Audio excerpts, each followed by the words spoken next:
want to stress that the only thing that I have tested less than method 1 is method 2. I've basically threw this together, tested it twice, and then here we are in this video together. So I'd be happy to get some feedback on it, and maybe if people are interested, we can make it more robust. Yo, I'm Ryan. Welcome to my channel. In this video, we're going to go over yet another workflow showcasing yet more audio reactivity introduced to ComfyUI by my Node suite. The GitHub project can be found in the description. The workflow can be found therein. And as per usual, the workflow will also be on my CivitAI profile, the most current version of it, with all the attendant assets I used to create it. By the end of this video, you should hopefully understand how you can take what I've done here and utilize it to control the trajectory of a subject in a video generated by CogVideo. CogVideo is a really powerful text-to-video model, open source, and this workflow is based on one from the CogVideo wrapper GitHub repo authored by Kijai. Also, what we're doing here is modulating this spline data from the spline editor, also created by Kijai. So all the genius and actual hard work here should be credited to him. His Node suite is absolutely indispensable to me. I use it in every workflow. And then this CogVideo stuff is also super awesome. Let's go ahead and get started at the beginning. We get some audio, we separate the audio into the component parts, and we extract a feature from the drums in this case. And we're going to use the feature to control the dot's movement along the spline. I've got to mention this, but it doesn't have to be audio. With this Flex Features system in my Node suite, you can use any feature I have made available, and there are many. Here's a few. So here, instead of an audio feature, we just swap it out for a proximity feature or a motion feature or whatever. So we could use the motion in another video to control the motion of the dot along the spline.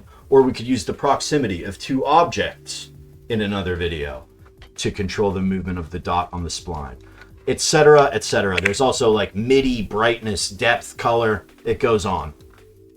Every video I'm gonna have to do an ad for my Flex Features system, because I think it's really fun, and I hope other people think so too. So we've got our audio and we've got our feature, and I've devised two ways thus far to control the movement along the spline. And I will go over each of them, but first I'll just detail what it normally looks like. Normally, like in the original workflow, it's just this spline, and the dot just moves smoothly along the spline, and that dot is used to control the trajectory of the video, of, I suppose, the subject of the video. So now that you understand that, I'll go over the two methods, and I want to stress that the only thing that I have tested less than method 1 is method 2. I've basically threw this together, tested it twice, and then here we are in this video together. So I'd be happy to get some feedback on it, specifically on the spline modulation, and maybe if people are interested, we can make it more robust. So here, let's start with method 1, and we just take our audio feature. So features are usually normalized from 0 to 1. And I found that so this one, we're just going to have the dot move along with the feature over time. So I found that when it was from 0 to 1, taking up the entire frame of the video, the dot was moving too quickly. And I think it was moving too fast for the trajectory to really be determined. So what I did was use this feature renormalize node, and instead of from 0 to 1, it's now from 0.3 to 0.7. So the dot is moving a shorter distance. And you can see that visualized here. The maximum of 0.7 and a minimum of 0.3. Then we just literally turn this line into spline data with all the required information used down the pipeline. So I'm not going to go over this next part because this is the CogVideo stuff, and I'm not going to pretend like I understand this. This is the first thing I've ever done with CogVideo is make this spline modulation stuff. So if you need more information on CogVideo, how to get it set up, how to get it working, how you can manipulate these settings, I'm not the guy for that. You'll need to go elsewhere. That being said, let's move on to method 2. And it's method 2A and method 2B. And in this case, we take an existing spline and we manipulate how the dot moves over that existing spline. So the first one, and there's these 2 nodes here, and they do just that in distinct ways. So this one just moves the dot along the line according to the features. Like the speed that it moves along the spline is controlled by the feature value. So here's what that looks like.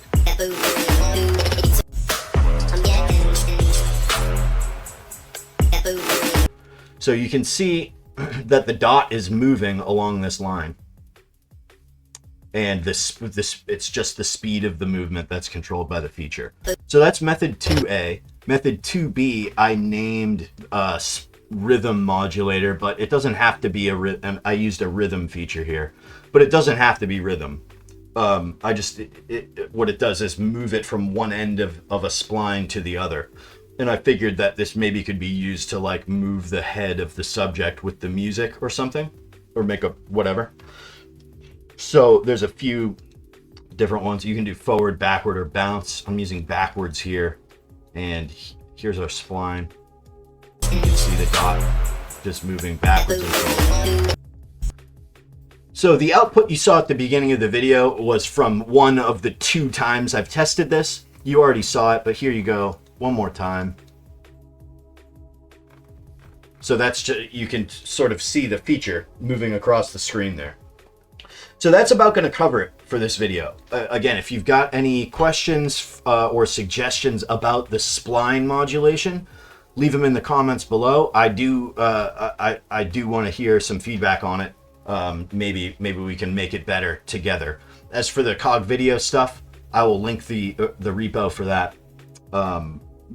And you should look there for documentation and for help with CogVideo.